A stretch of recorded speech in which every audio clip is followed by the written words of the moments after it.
you for tuning in to Brathouse Sports. I am your host, Emily Cheddar Dog DeLeon. The Browns made a new title for a front office position.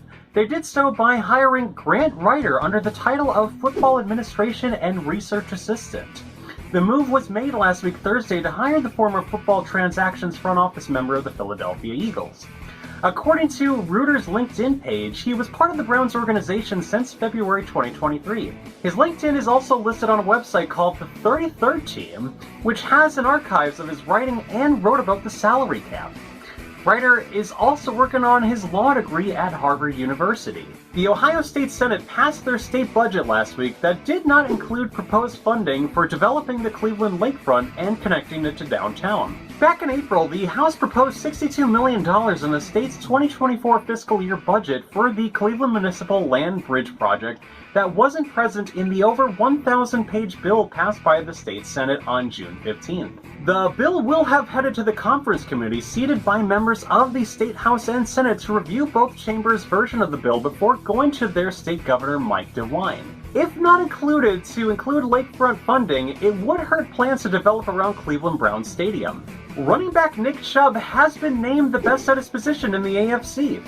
This is according to Pro Football Focus, who not only believes Chubb has surpassed Titans star Derrick Henry, he is also expected to have what it takes to be the best in the NFL.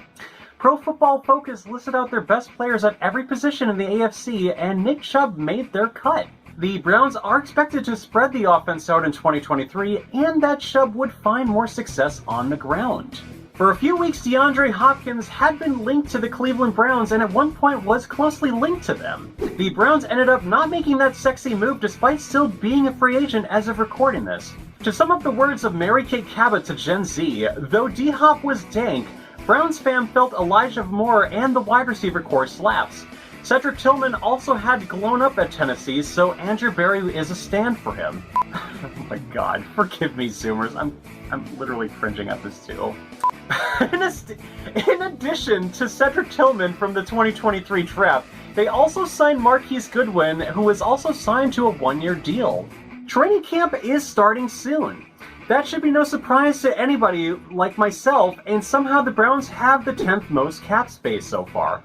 Ideally, the Browns should use that space to sign someone at linebacker or defensive tackle. While I did say the Browns might have a receiving core that slaps, it doesn't necessarily mean that DeAndre Hopkins isn't off the table.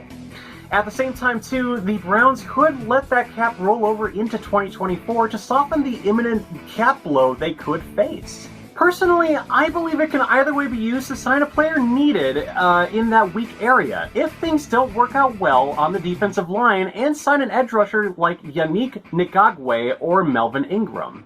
Speaking of signings and free agency, the Browns did a pretty damn good job with that. Is it weird I keep count of what the swear words I use to make sure this show doesn't get age restricted on YouTube?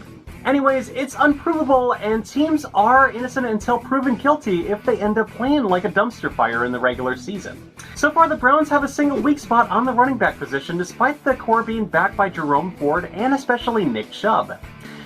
John Kelly Jr., Hassan Hall, and Nick McCrary will be fighting for a running back 3, and Demetric Felton could be in the mix. The depth chart could change, but not by signing former Cowboy Ezekiel Elliott, nor signing former Viking Dalvin Cook. The most notable person to sign for the spot could be Leonard Fournette, with others being J.D. McKissick, Mark Ingram, and Marlon Mack. Also said earlier is that the Browns have plans to make Jerome Ford at running back number 2. This was implied by running backs coach Stump Mitchell after mandatory minicamp. Mitchell said that Jerome's got a skill set that allows him to do anything and everything. Pass protection, we worked a lot on that this spring, so that was really the only thing we didn't really have a good handle on because he didn't do a lot of that in college. If there is any of that confidence, I tell the Browns to go ahead with having Jerome Ford as a backup behind Nick Chubb, but I also believe he's relatively untested in the offensive snap, though he has made 723 yards and kick returns in 2022. Either way, I'm pretty mixed about putting him at running back number 2 until I see how he performs both in training camp and in preseason. And before we go, we got to talk about Bill Belichick, the longtime head coach of the New England Patriots who got his first head coaching gig with the Cleveland Browns.